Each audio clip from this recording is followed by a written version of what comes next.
அன்னை என்று அழைக்கப்படும் மீரா ஆல்பாசா புதுச்சேரிக்கு வந்த தினத்தை அவரது பக்தர்கள் ரயில் நிலையத்தில் அனுசரித்தனர். அப்போது அலங்கரித்து வைக்கப்பட்டிருந்த அன்னையின் படத்திற்கு பொதுப்பணித்துறை அமைச்சர் லட்சுமி நாராயணன் மலர் தூவி மரியாதை செலுத்தினார்.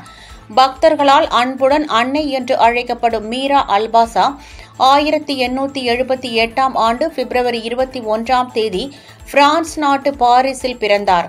இவர் அரவிந்தரின் ஆன்மீகத்தின் மீது பற்று கொண்டதால் கடந்த 1914 ஆண்டு மார்ச் மாதம் 21 புதுச்சேரிக்கு ரயில் மூலமாக வந்து புதுச்சேரியில் உள்ள அரவிந்தரை சந்தித்து ஆன்மீக பணியில் ஈடுபட்டார்.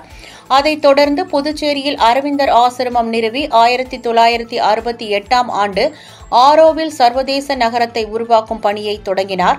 இந்த நிலையில் மார்ச் 29 அன்னை புதுச்சேரிக்கு வந்த தினத்தை அவரது பக்தர்கள் கொண்டாடி வருகின்றனர்.